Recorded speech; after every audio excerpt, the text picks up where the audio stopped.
We want a merit-based immigration system so that Boeing and Lockheed and all of the people, Grumman, all of the people that are here today, the heads of every company, so that you can hire people on a merit base. You know, they're coming in, they're people that came on merit, not based on a lottery or not people that snuck across the border.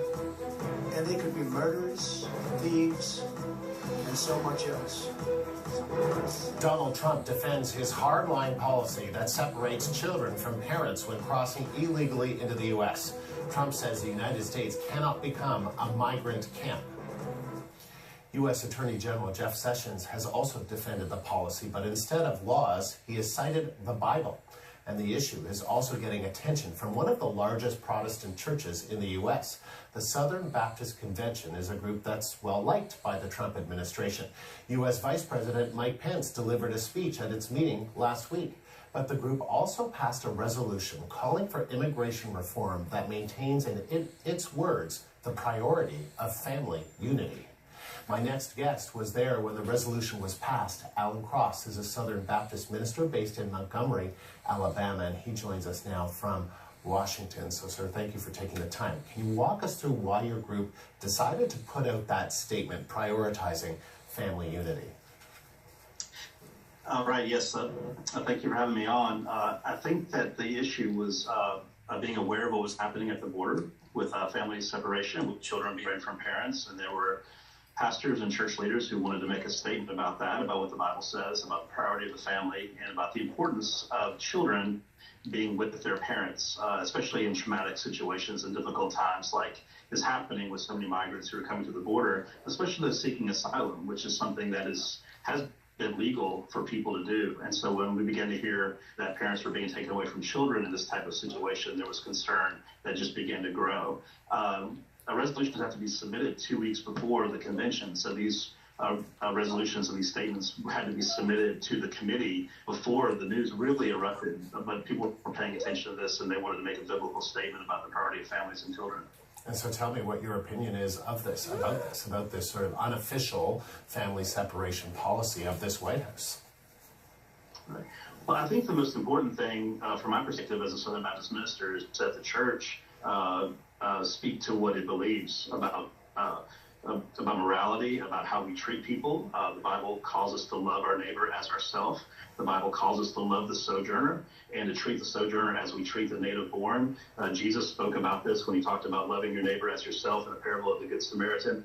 And so even beyond the political situation, it's most important that the church have the right perspective in how we welcome newcomers, how we welcome sojourners and immigrants, how we treat people. And when we see families being separated, it was very important for the church and for Southern Baptists in particular to make a statement about that we believe it's important that families stay together. There were also other statements that were made about human dignity, speaking against nativism, also about a pathway to legal status for immigrants who are already here. So it was a very wide-ranging statement about the value and the worth of immigrants and about God's love for all people, and that's what we were trying to speak to.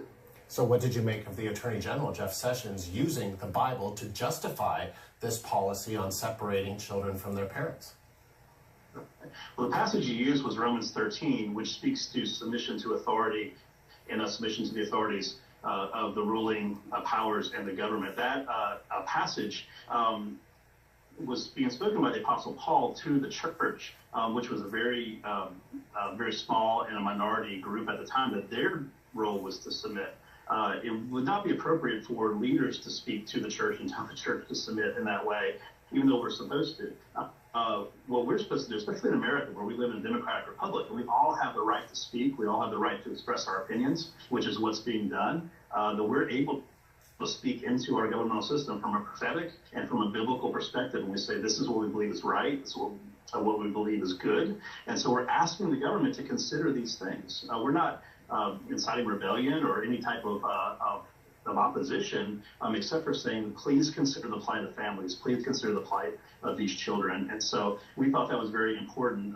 Most theologians in America, whenever he did that, felt that he misused Romans 13 in that context. But what we would say from a church perspective is that's very important. Proverbs 31:8-9 tells us, commands us, to speak on behalf of the vulnerable, to speak on behalf of the poor and the needy. And so that is our job. That's what we're supposed to do. And of course, the state makes their decisions about how they incorporate that feedback, but we're supposed to speak on behalf of the poor and on the needy and the sojourner. And I think that the church in the United States is doing that. I think Southern Baptists are doing that as well. So, we're hearing some stories about how challenging this is for parents and their children. We're hearing that in some cases, the parents of these asylum seekers come across, their children are taken away, and then there's no information about even what state their children have been taken to. I mean, you're someone that has worked with with asylum seekers, with refugees. You've been an advocate. What do you think this must be like for them? I think it's very difficult. I've been to Guatemala. I've met with people from Central America. I've seen the violence firsthand. I've seen gunshot victims. I have seen what people are fleeing from, and I know that there is a difficult situation that's happening there. I know that people are fleeing violence. We've heard stories. We've had people who come to different parts of the United States where I work, and I've met them who have fled these things. They're concerned about their family. They tell stories of cartels and kidnappings and all these things. So I know that there's a lot of concern. We understand that there is a need to secure the border. We understand that there's an importance for rule of law. We don't know exactly always how to, address everything. But what we are saying is, please consider the plight of children as you address these issues, as you secure the border. Please consider the plight of families. Please have mercy in the way that you're dealing with people. And I think that is the thing that would reflect the heart of Christ, that God loves us, he cares for us, he created us in his image to have a relationship with him, and he calls us to that. And so when we express mercy to sojourners and immigrants, we're reflecting the heart of God.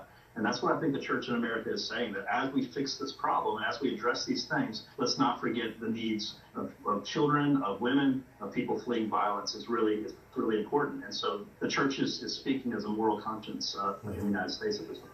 All right, appreciate you taking the time, sir. Thank you. Alan Cross is a Southern Baptist minister based in Montgomery, Alabama. He joined us from Washington.